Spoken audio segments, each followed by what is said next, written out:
Magandang umaga at happy Friday sa ating lahat. Ito po ang ating latest weather update ngayong Biyernes, March 20, 2026. Nagsisimula na nga pong uminit ang ating panahon, ngunit hindi pa po simula ng tag-init dahil may epekto pa rin ang amihan, lalong-lalo na dito sa may extreme northern Luzon area.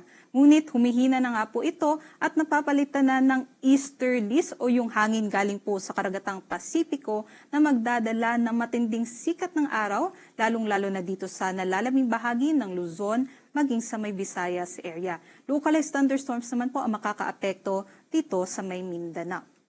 Para sa ating pagtaya ng panahon dito sa Luzon, inaasahan pa rin po natin dito sa may Batanes, Cagayan, Apayao at sa may Ilocos Norte, yung bahagyang maulap hanggang sa maulap na panahon na sinamahan pa rin po ng mga isolated light rains dahil po sa amihan. Ngunit sa nalalaming bahagi naman po ng Luzon, inaasahan natin yung mainit at malinsangang panahon kaya't magdala po tayo ng mga payong panangga po sa tinding sikat ng araw and also magdala po tayo ng mga tubig para hindi po tayo ma-dehydrate throughout the day. Possible pa rin po yung mga localized thunderstorms dito po sa may Luzon area dulot ng easterlies. Ito po yung ating mga agwat ng temperatura at dahil mainit na nga po ngayong araw, possible po yung between 21 to 33 degrees Celsius na temperatura dito sa may Tuguegarao. 23 to 31 degrees Celsius naman po sa Metro Manila at sa may Legazpi at 23 to 30 naman po sa Lawag. Ngunit mas mababa naman po yung temperatura natin dito sa may Tagaytay at sa may Baguio. Sa Tagaytay po 20 to 29 at sa Baguio naman 15 to 21 degrees Celsius.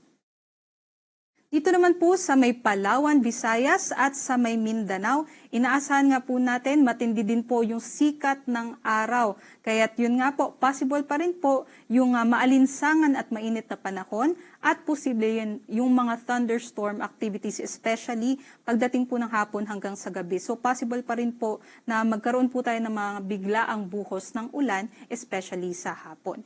Pinakamainit po ang ating agwat ng temperatura dito po sa may Zamboanga at sa may Davao. Possible po between 23 to 34 degrees Celsius ang ating temperatura dyan. At dito naman po sa may Palawan, Visayas at sa may Northern Mindanao area, possible naman po maglaro yung ating temperatura between 24 to 32 degrees Celsius. Ito po yung mga air temperature lamang, iba pa po yung damang init o yung heat index. Ito pong heat index ay kombinasyon na ng alinsangan o halumigmig o moisture at pati ng air temperature. Kaya't mas aakyat pa yung damang init natin dito sa may Metro Manila, 33 to 34 degrees Celsius po yung ating na-record kahapon at pinakamataas naman po yung heat index natin sa may Cotabato City, Maguindanao hanggang 40 degrees Celsius po ang kanilang damang init kahapon.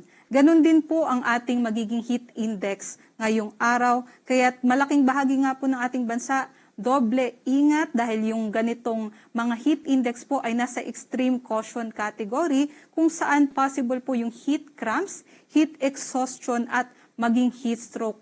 Kung magbabad po tayo sa tirik ng araw, lalong-lalo na po sa tanghali hanggang sa hapon, doble ingat po sa ating mga kababayan dyan. Para naman po sa kalagayan ng ating karagatan, wala po tayong gale warning kaya't malayo din po makakapaglayag yung ating mga kababayan. At within the next 4 to 5 days, wala din po tayong nakikita na low pressure area o bagyo na mamumuo sa loob at labas ng ating area of responsibility.